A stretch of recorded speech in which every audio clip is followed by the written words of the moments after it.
Ooh, yeah. Welcome back to another episode of the Laberus Show. I'm your host, Laberus. Loving all beings equals rest under the sun. To love is to understand is to be educated is to be taught. I want to first off by giving my condolences to the friends and family of the shooting that happened in Virginia Beach yesterday. That was very tragic. I think 12 people got killed.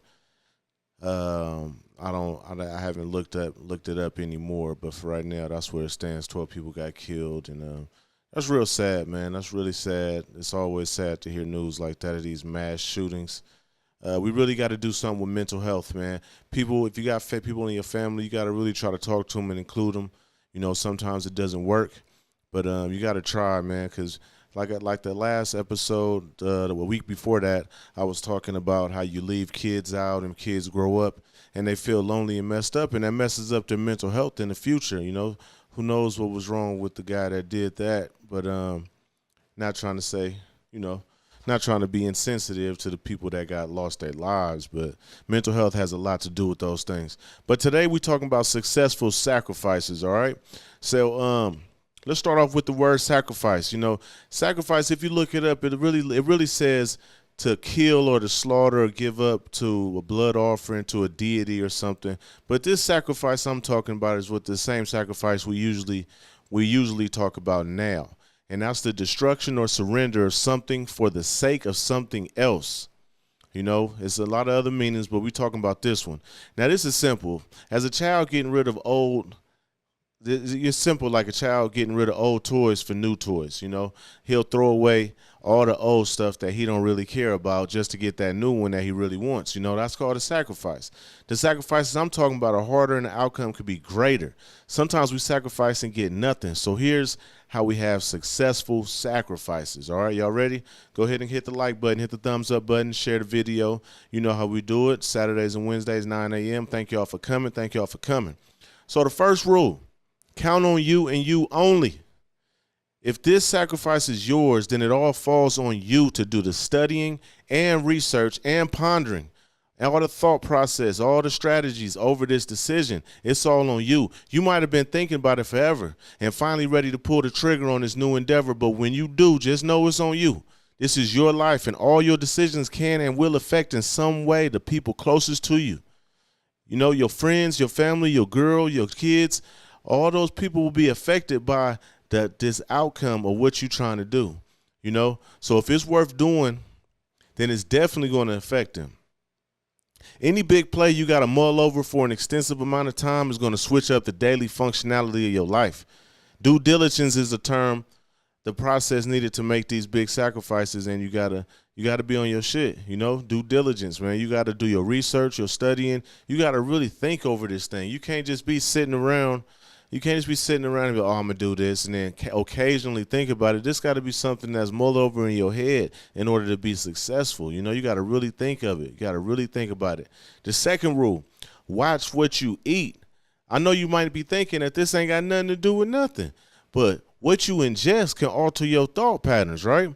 So say you drinking that beer or that Hennessy, you know, you got to drink some water and get you focused. Your subconscious don't operate well under the influence. It can't give you the answers you need. You heard the term trust your gut, right? Would you trust a drunk tummy? Huh? Would you trust a drunk tummy? I mean, would you trust a drunk person to drive you home? You see what I'm saying? So they say drunks tell the truth, right? Okay. That's what they say. Drunks tell the truth. Okay. How many times you woke up in the morning with the truth of having unprotected sex with a bum you barely know? I'm just saying, it sounds like, to me, the alcohol be lying and putting you in a bad situation. We all got to unwind, and I don't judge you for it, but when you're trying to make a play that involves sacrificing something for something better, you better be sure about it. Because if you got to close one door to open another, that means if you don't open the other one, you trapped. It take a while to tear down a wall, but let me not confuse you, right? So now think about it for a second. Think about it for a second. How you going to be drunk and then try to come up with a plan? It don't work. How you going to be high trying to come up with a plan? It's going to sound good at that time, but in reality, you got to be sober, man. You got to drink some water, get some fruit, get your body focused on the right things, and then make them kind of plays for that sacrifice to be successful. You can't just do it half-heartedly half faking. You know what I mean? You just faking it. You can't be faking it with yourself. You got to be 100% real. So you got to put 100% real things in your body. Alcohol is a real drink, but you don't want to put that in your body because it's man-made substances, the sugars, and all kind of other shit, man. You don't need all that. So try to get clear before you make that decision. You know, ingesting means words and visuals also. People in your ear, things you see. Most times you have to change who you talk to and change where you are to see a better view. Take some time out the day and hang with yourself. You know, go for a walk in the park or sit at the water or go hike on the trail. Clear your mind of the bad energy and allow the good energy to live there, even for a while. You'll be surprised at how much like 30 minutes of you time can help map out your entire future. The little things. It's always the little things. Let me tell you something. When I was 28, I decided to quit drinking and quit doing everything. You know, I just decided to get myself together, you know, and I had to do that in order to see the brightness in myself. I had to let go of that past me to become this new person. And I went on and sacrificed some things. I sacrificed all that fun, all that drinking and hanging out with so-called friends. You know, once you stop drinking, them friends not even there. So don't keep them in your mind. You got to be focused on yourself in this life. This is your ticket. You only get one ticket in life, man. It's you. So you got to remember. So let me get back to my story.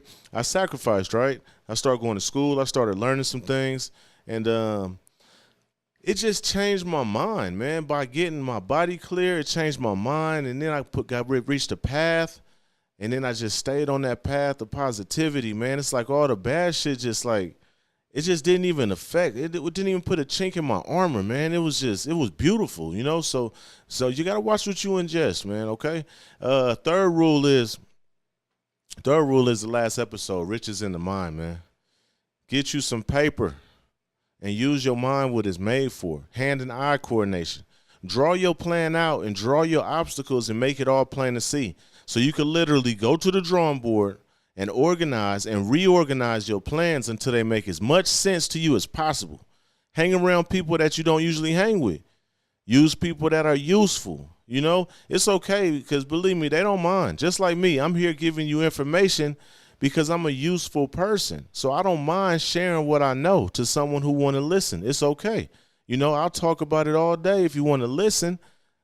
You see what I'm saying? So don't think you're using somebody just because you like trying to get information out of them. If they cool, they not tripping off the information because they know that they brighter than you, not brighter than you, but brighter than like you can't affect their brightness. You see what I'm saying?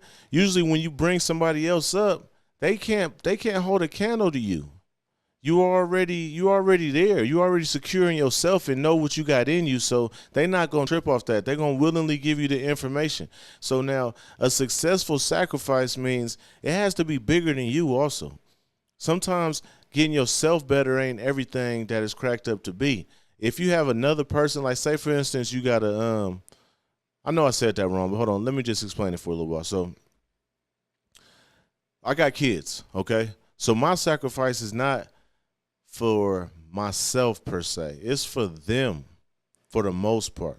You know, I'm doing all these things that I'm doing for them. You understand what I'm saying? So that's how I know my sacrifice is going to be successful because I'm not putting myself first. Usually when you put yourself first, you kind of become greedy. You kind of become a little arrogant. But if you put other people first, like the people that you really in charge of and like they depend on you, your dependents, you know, i.e. your kids, you know, if you're really doing shit for your kids, then you got to make it work. And the way you make it work is those 3 rules. You got to watch what you ingest, you know what I mean? Watch what you eating, count on you and you only because you're the only person that's going to care about your dependents like you care, like you care about them. Ain't nobody else going to care about yours but you. You know what I mean? They could say they care, they could do everything to care, and they might care, but they're not going to ever care as much as you. So you got to be the one to sacrifice all that shit that's in that clutter in your brain. You the one got to clear all that shit out and find you a plan, find you something to do, and sacrifice that old negative, destructive ways to have new positive and energetic ways of being successful. And that's how you have a successful sacrifice with the combination of those. Now we're talking success. All right? So that's it for me, man. I'll see y'all on Wednesday, and I just want y'all to keep those 3 things in mind because it's really all on you. And but that being said, it's like, you know, it just goes on. It's like a repetitive thing with me because those 3 things is really riches in the mind. You can only count on you, and you got to watch what you eat. That's the biggest thing. Now, just imagine this, right? Imagine this. A room full of vegans.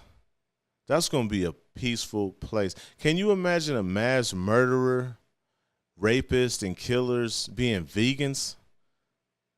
You see what I'm saying? Just think about how peaceful they are, happy and all this type of shit. They putting all these good plants in their body. That means they're more conscious about the world and what makes Earth good. So they're not going to be the destructive ones that's out there in the streets. That means they can sit down and come out with clear plans and have these successful sacrifices. Sometimes you got to move out of your house and go to a 1-bedroom apartment just to restack your money, come up with a better plan, then start over again. That's normal shit. That's normal shit, but to be successful at it, you're going to have to go through trials and tribulations. You're going to have to stop doing the same shit that got you to the point you're at now. You got to do better. And to my kids, you're going to come a point, you're going to reach a crossroad where you got to get rid of some shit. And that's going to be the sacrifice. And to be successful at that, you got to do those 3 things. All right, y'all? Peace.